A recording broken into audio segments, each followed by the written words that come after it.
Hi, I'm Jen, and I work as a legal counsel at APM. I'm queer identifying, and this is Matt. Hi, I'm Matt. I am also a lawyer at APM, and I am a gay man. This is what your future self wishes you knew about coming out. Yeah, I mean, it's normal to be nervous coming out. Everyone is scared one way or another. I mean, it sort of marks this sort of moment of change, really, that you think that everyone's suddenly going to start treating you differently because you're now no longer Matt, you're now gay Matt, and you don't know how that's going to be perceived. And even in a really close, totally queer-friendly family like I have, I just didn't want to be perceived as Matt the gay guy.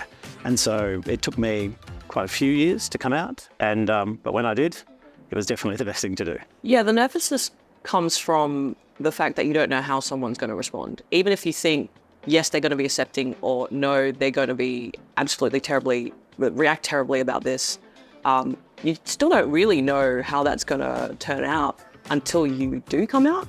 So I think, yeah, it's fine to be nervous. Just make sure you have the right support around you, the people that you know you can trust who do already know, or who you've told and have reacted well. Make sure you have their support when you need it, when you're coming out to someone who you don't know how they're going to react. Make sure you're safe and that you look after yourself throughout the process. But when you come out, it may not go as well as you hoped in some situations, and certainly you may have to do it multiple times to different groups of people.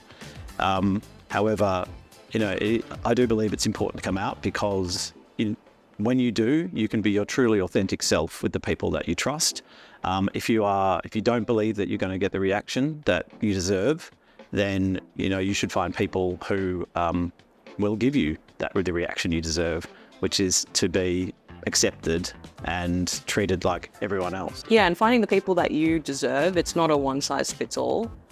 So really, it's about you going out there and seeing who you want in your life. And for me, I've done that through finding some amazing mentors who's helped me navigate my career and answered some of my concerns about being queer and also just starting off in my career and figuring out how to do that. But also, I've found a place within the community, whether that's through sports or through some other hobby, and finding a family through that. And, you end up spending Christmases with people who may not necessarily be the family that you were born with. And it's amazing because you end up feeling so accepted for who you are, and you end up living this life where you can be authentic to yourself and to be really, truly happy.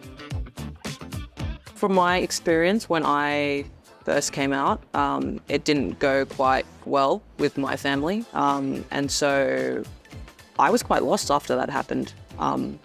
It was really, really tough.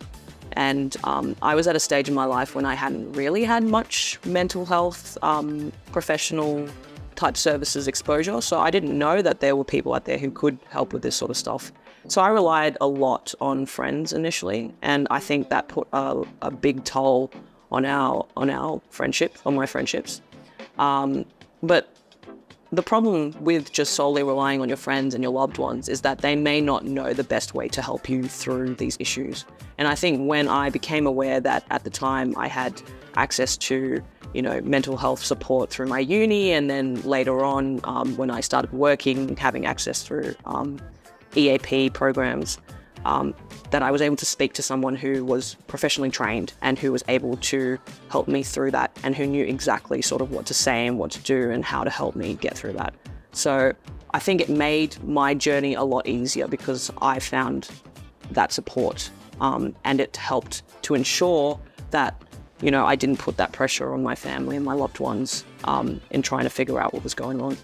And look, there's lots of great resources out there. You don't necessarily have to see or speak to a specialist, although I'd recommend it. Wellbeing Gateway has a lot of great tools on here around mental health and wellbeing and resilience, and it's a great idea just to check those out and really look after yourself. So you may be watching this video thinking that it's impossible to come out, that there's going to be a lot of pain, there's going to be a lot of heartbreak, you're going to lose friends, you're going to lose your family. But we're here to tell you it does get better. That if you are able to get to a point where you can live your authentic life, it just transforms you. And it may not be the life that you're expecting it to be or that you want, you wish that it could be, but it'll definitely be better.